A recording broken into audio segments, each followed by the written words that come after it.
All right. Good afternoon. Happy New Year, everyone. I started the briefing a little bit late because I know some of your colleagues are at a photo op at the Security Council, and hopefully they'll be able to join shortly. But let's get started. In a statement we issued earlier today, the Secretary General strongly condemned the terrorist attack and killing of at least 11 coal miners in the Balochistan province of Pakistan yesterday. He extended his sincere condolences to the families of the miners and the people and government of Pakistan. He trusts that the Pakistani authorities will do everything possible to bring the perpetrators of this terrorist attack to justice. Turning to Niger, our humanitarian colleagues report that as of yesterday, an estimated 1,000 people have been displaced following attacks on 2 villages in the country's Tillaberi region. Many of them have sought refuge in nearby towns. People fearing further attacks are also reportedly fleeing areas around the 2 villages attacked over the weekend. A joint interagency assessment mission with the government is scheduled for tomorrow. Meanwhile, we, along with our humanitarian partners, are mobilizing relief items to provide emergency assistance as soon as possible to people affected by these attacks, including people still in the villages, displaced people, and host communities. In a statement issued last night, the Secretary General strongly condemned the attacks. He expressed his deepest condolences to the bereaved families and the people and government of Niger and wished a speedy recovery to the injured. The Secretary General added that he trusts that the Nigerian authorities will spare no effort in identifying and swiftly bringing the perpetrators of this heinous act to justice while enhancing the protection of civilians. He also reaffirmed the solidarity and support of the United Nations to the government and people of Niger in their fight against terrorism, violent extremism, and organized crime. Yesterday, the Secretary General said that he was deeply saddened at the passing of Sir Brian Urquhart, the legendary longtime United Nations official. He offered condolences to his family and to his legions of admirers within and beyond the United Nations.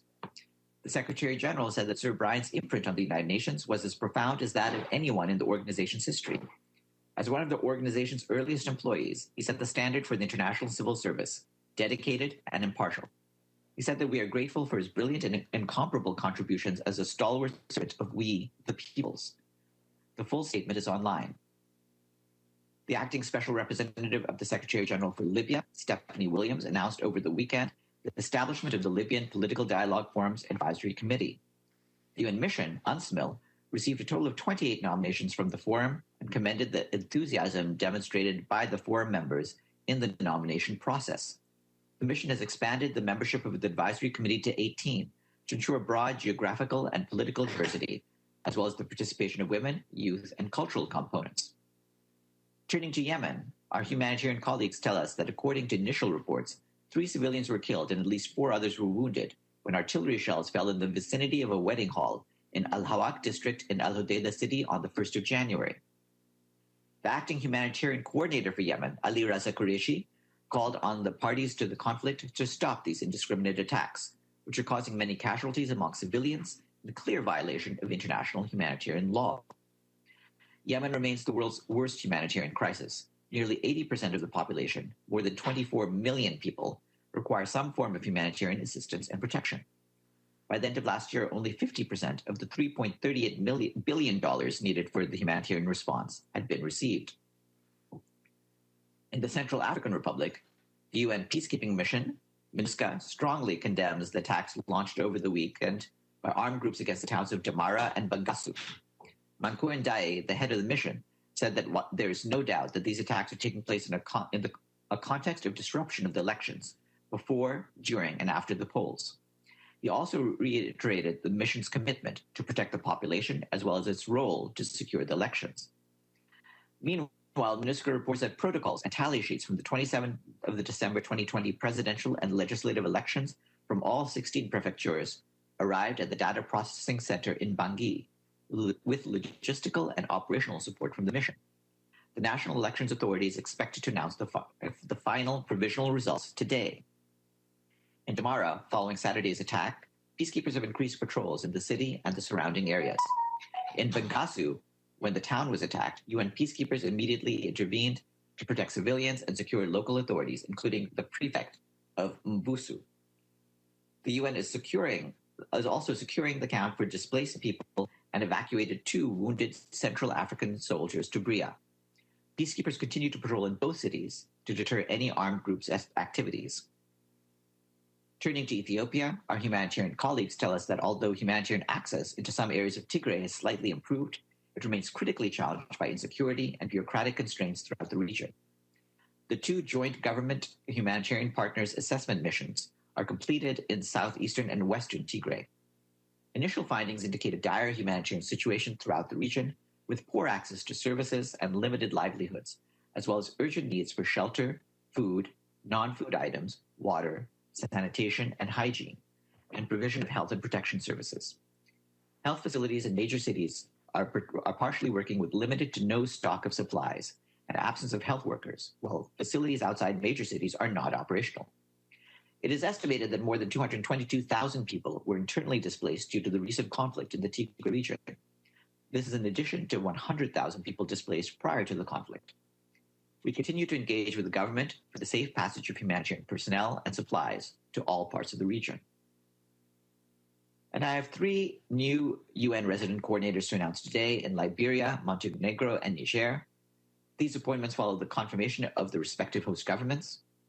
Neil Scott of the United Kingdom will be the new resident coordinator in Liberia. Peter Lundgren of Sweden is taking up his resident coordinator function in Montenegro. And Louis Aubin of Canada will be serving in Niger. We are also proud to say that we remain with full gender parity and north-south balance among all our resident coordinators, covering 162 countries and territories. And you can visit the UN Sustainable Development Group website for the list of all resident coordinators and heads of UN agencies, funds, and programs, as well as more information about the work of our teams and countries. Today is World Braille Day, which raises awareness of the importance of Braille as a means of communication in the full realization of the human rights for blind and partially sighted people. The UN notes that even under normal circumstances, persons with disabilities are less likely to have access to healthcare, education, and employment, and to participate in the community. With COVID-19, for the visually impaired, life under lockdown has posed several issues in terms of independence and isolation. The pandemic has revealed how critically important it is to produce essential information in accessible formats, including in Braille and audible formats.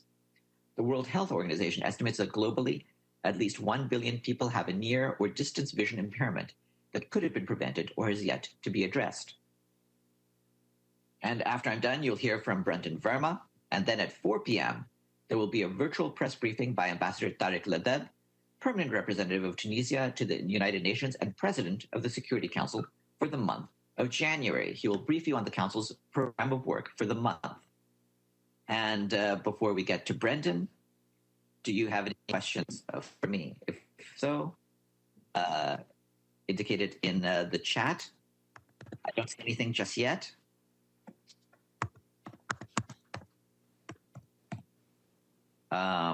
Going once. Questions? I have a question.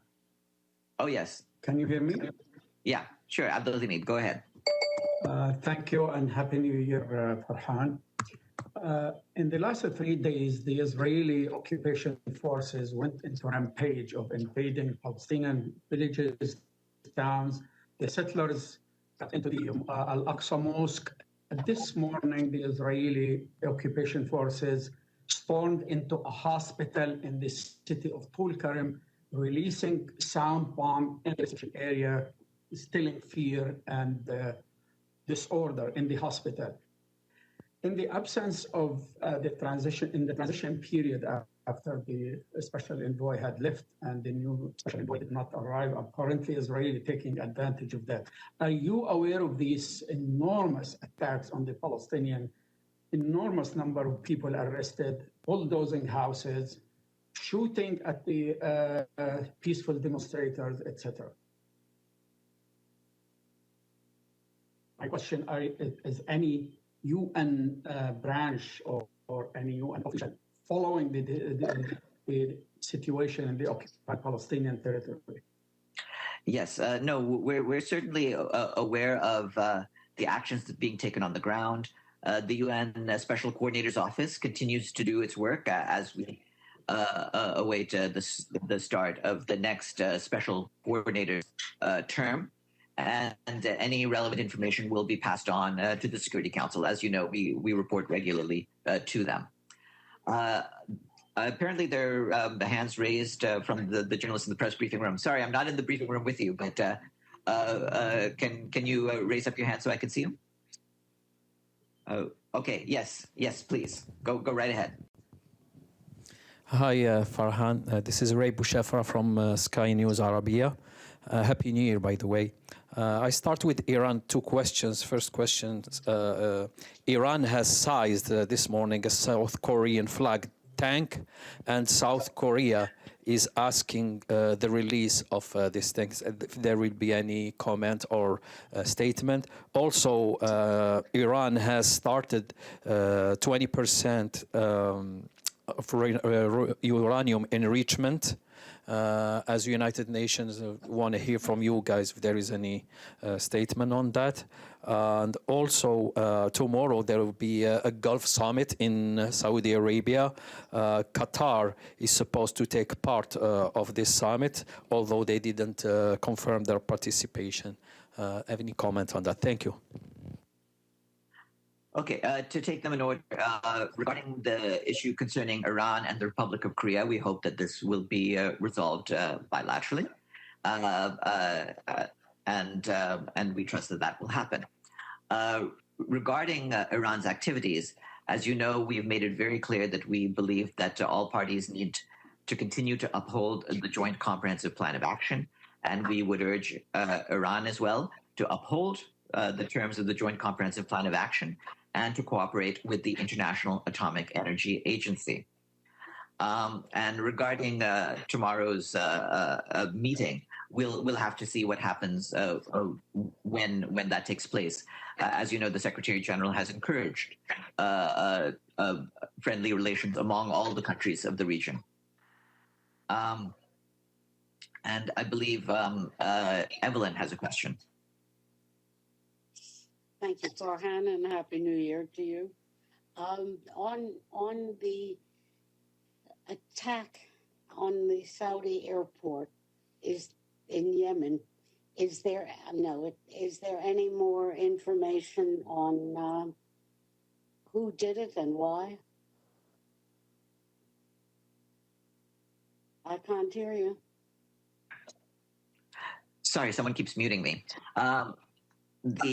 The information that we have is what's conveyed by our acting resident coordinator. So you'll have seen what he said, and we'll leave it at that. At this point, he has expressed the sentiments of the organization against this attack, but we have nothing further to say on that. And I believe there's a question from Mohsen Tahzadeh.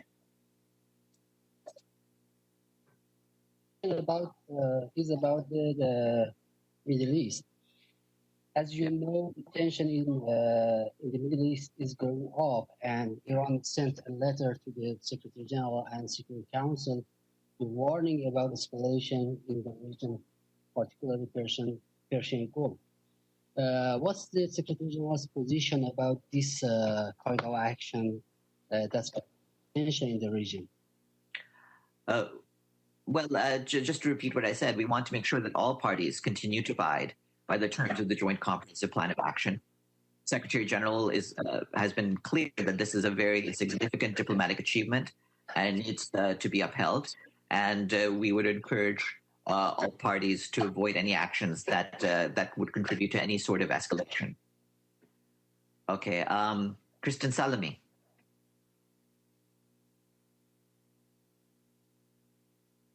Hi, Farhan. Just following up on Iran, Foreign Minister Zarif referenced paragraph 36 of the JCPOA in a tweet, which seems to have some sort of a dispute resolution mechanism. Do you know anything about that and how that would work, and if that has been triggered by him referencing this or referencing, that them even taking this action? As you know, the United Nations, although we support and the Security Council has supported the Joint Comprehensive Plan of Action, we're not a party to that treaty. So that really is a question for the parties to the treaty that they would have to resolve among themselves. how its various terms are activated. Okay. Anything further? Is anything further from people in the room? Yeah, sorry, you're cutting in and out. I'm having a little bit of trouble understanding you. But the follow-up would be actually on something else. I just also was wondering if you had any reaction to Julian Assange extradition being denied to the U.S. and where that leaves things. No, we don't really have any comment on this. That's part of the legal proceedings within a member state, and of course we leave that in their hands. I believe that there are different rapporteurs who report to the Human Rights Council who have had their views on this, and you can see what they have to say. Okay, anything further? Yes, please go ahead. Thank you. The Russian Federation, in a statement, called on the UN mission in Libya, and Stephanie Williams in particular, to invite supporters of former regime of Gaddafi. Do you have any reaction to that? No, you've seen how Stephanie Williams has been dealing with the various parties. She's reached out to a number of different components of the different factions, of the different authorities, and also of different parts of civil society. And so those are the groups that she reaches out to as she goes about her work. And with that, I think I will turn the floor over to Brendan Varma. Brendan, the floor is yours. Farhan, I think we had a question from Benno, actually. I saw Benno raising his hand. Yes, that was me. I can't hear you, Farhan. Yeah, whoever in the controls is muting me, please don't do that anymore. Yes, Benno, over to you. Thank you so much. Happy New Year to you and all of the colleagues as well. Just wanted to come back to Julian Assange. I mean, this case was, in many people's eyes, strongly connected to universal press freedom. So the Secretary General has not an opinion about this case and the developments today?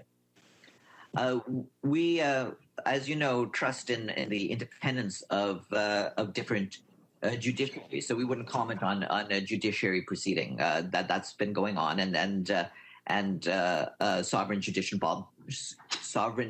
bodies are entitled to go about their work. All right, Brendan, over to you.